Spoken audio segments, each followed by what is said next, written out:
may nangyari kay Kuya Robin. Ayun guys, ilalapit ko po kayo doon. Ito ang mga dahilan ayon no sa kwento ni Ate Pia. Ito ang mga dahilan kung bakit sila bumiyahe ng Daet.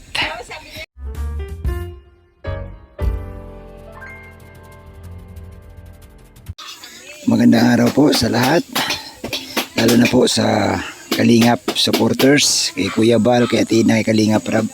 So guys, nakasama tayo ngayon dito po no, sa bahay ni Kuya Robin. At sinama tayo ni Kuya Bal dahil ngayong araw na ito kaarawan pala ni Ate Pia.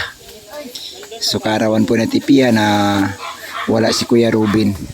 So ito guys, yung mga Kalingap partners naghahanda na po. Yan.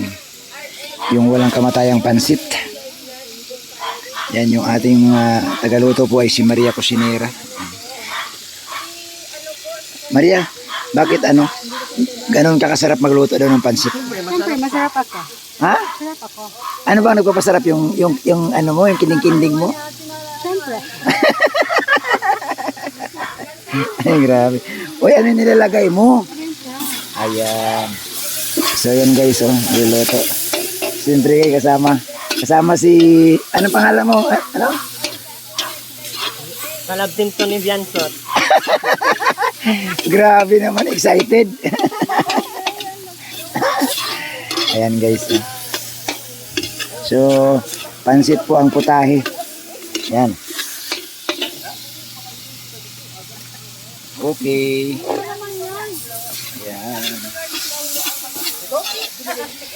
So, andito po, marami din po, no? Marami din po yan. Andito yung iba. Ayan, sila Kuya Mel, si Berador, si Erwin. Andito yung iba. Ayan. So, naghahanda po guys para po sa lunch para kay Ate Pia. Ayan. Ayan po guys, no? Ang paghahanda. Pero guys, naman po, meron din po akong i-reveal sa inyo. Isa sa mga dahilan kung bakit may nangyari kay Kuya Robin. Ayun guys, ilalapit ko po kayo doon. Ito ang mga dahilan ayon no sa kwento ni Ate Pia. Ito ang mga dahilan kung bakit sila bumiyahe ng Daet ng mga araw na yun. Ito ang dahilan guys, yang nasa loob na yan. Yan ang dahilan kung bakit daw sila pumunta ng Daet. Dahil nga daw, bibili daw po ng pagkain nito. According kay Ate Pia, nung makausap namin ni Mrs., ang dahilan talaga guys, bibili sila ng pagkain ng gamgam. Ibig sabihin pala ng gamgam, ibon. So ito yung dahilan ni Ate Pia. Wala man talaga sila ibang dahilan doon, kundi bumili ng food. Kasi ang pagkain nito guys, nasa Daet, wala po kasi yung pagkain nito dito sa lugar nila ni Kuya Robin. Dahil sa pagmamahal dito ni Kuya Robin at mahilig para sa Kuya Robin sa mga ibon, napilitan siyang bumiyahe para lang bumili ng pagkain. Kaso lang, hindi pala maganda ang pakiramdam ni Kuya Robin. Pero pinilit. Pinilit lang guys, kaya dahil dito, yan. Dahil dito guys, yan yan. Dahil dito, ito ang dahilan. Yan, ito ang dahilan kung bakit nangyari ang hindi inaasahan. Na kung saan sana, naiwasan sana kung di lang sila pumunta ng Daet at bumili ng ganyan guys. Nakakalungkot lang, no? Nakakalungkot isipin ang dahilan dito. Kasi according kay Ate Pia, ang dahilan talaga nila, kwento sa amin, makausap namin sa personal, bumili lang talaga sila ng pagkain kasi wala ng pagkain daw yan. Pero that time, hindi pa talaga good condition si Kuya Robin. Ayan. So yun po guys, napakita ko na po sa inyo ang tunay na dahilan. Ito po, no? Yan po yung nasa loob niyan, yung alaga ni Kuya Robin. Yung alaga niya. Kasi si Kuya Robin, grabe siya magmahal ng kanyang mga alaga. At nakahiligan talaga nila itong ibon na ito. Kaya napilitan siyang bumiling pagkain kasi yung dalawa daw dyan nag-iitlog na, sumalakas daw sa pagkain, sabi ni Ate Pia. So yun po no, ang nangyari. Nakakalungkot man pero wala na tayong magagawa guys. Tapos na po ang lahat. Ayan. So makita niyo po dito, may mga alaga din po silang manok. Ayan o. Ayan guys. Oh. May mga alaga silang manok. Ayan. So yan po, nag-uumpisa na. No? Malapit na maluto guys. Ayan. Malapit na maluto guys ang nilutong pansit. Yan. So, andito sila guys nagluluto.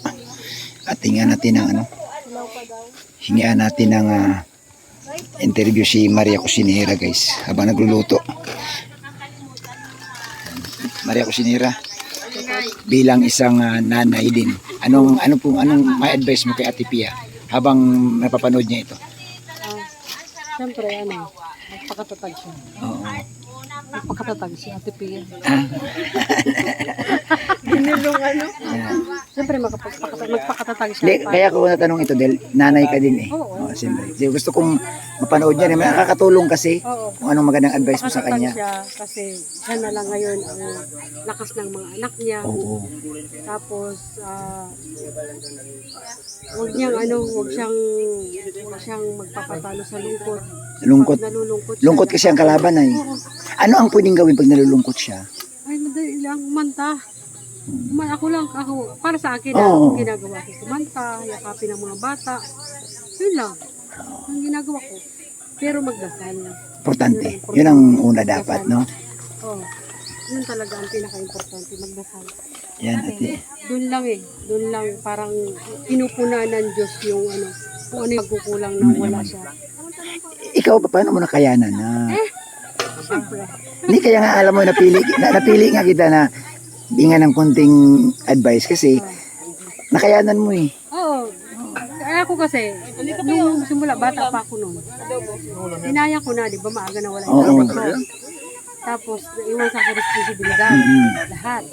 Ang mga kapatid ko, maliliit pa rin sila eh. Oo. So, doon na lang ako humugot. Doon na lang ako Doon na lang umikot yung mundo mo. Oo. Kung noon nga, nakaya ko na yung mga kapatid ko na wala yung tatay ko. Yung kaya kong buhayin yung mga kapatid ko. Tatlo lang yung anak ko. Oo. Sisiw. Ayan, Ate Pia, narinig mo. Sana makakuha ka ng lakas dito. Ganun lang, Ate Pia. At saka huwag pabayaan ang katawan. Oo, Ang importante. Tama. Okay lang tumaba, wag lang pumayat. Ay, grabe. Pinaglalaban talaga ang mga... Uy, ano masabi mo? Okay rin daw tumaba, huwag pumayat. Oo, mahalaga masaya. Correct? No comment. Correct. Ay, grabe guys. Ang sarap kausap ni Maria Cusinera guys. Oh. Tested guys. No? Ayan. So, salamat guys sa inyong lahat. So, nandito. No? Masaya, may naantay pa po atang iba. Ibang mga kalinga partners na darating pa. Ayan. So, maganda naman guys ang lugar nila Kuya Robin. Itong lugar nila Ate Pia kasi nandito lang din yung mga kamag-anakan, mga magulang na nandito lang, itong bahay na to. So, madali, maano sila, pwede silang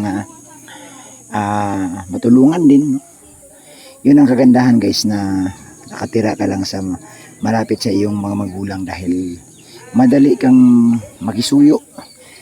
Ano ba kasi kamag-anak. So maraming salamat sa inyong lahat guys. Salamat din po no.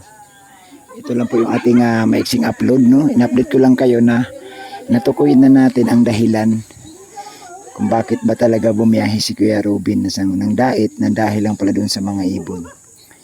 Kaya nakakalungkot. Pero siguro yun na talaga siguro ang way ni Lord. Yan na talaga ang way ni Lord guys. Kung bakit nangyari ang ganun. Tutanggapin na lang natin. Ayan. So salamat sa inyong lahat. Maraming salamat. So yan, tuloy-tuloy guys. Tuloy-tuloy ang kanilang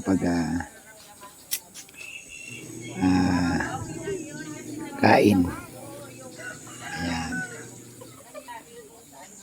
Tuloy-tuloy po ang pagluluto.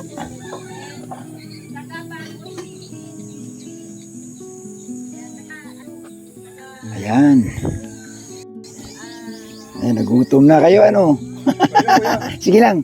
Ayan, pag naluto na. Oo nga.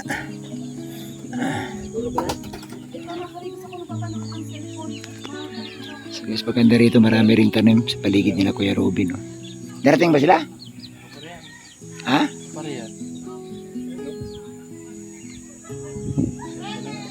Yan.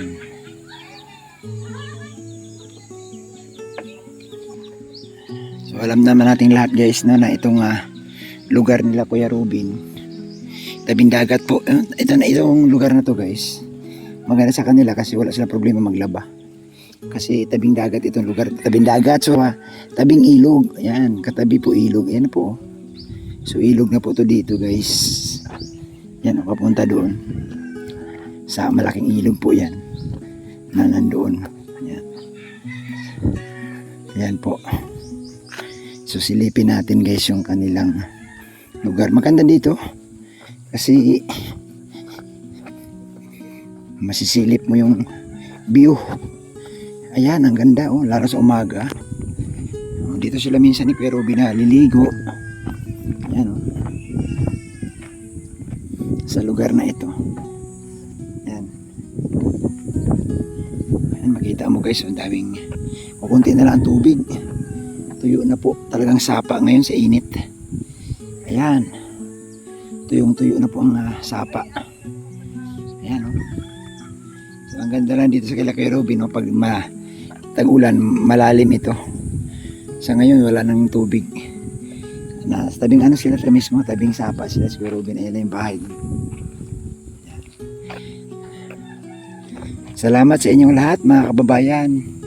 Thank you po sa walang sawang suporta sa Kalingap. God bless.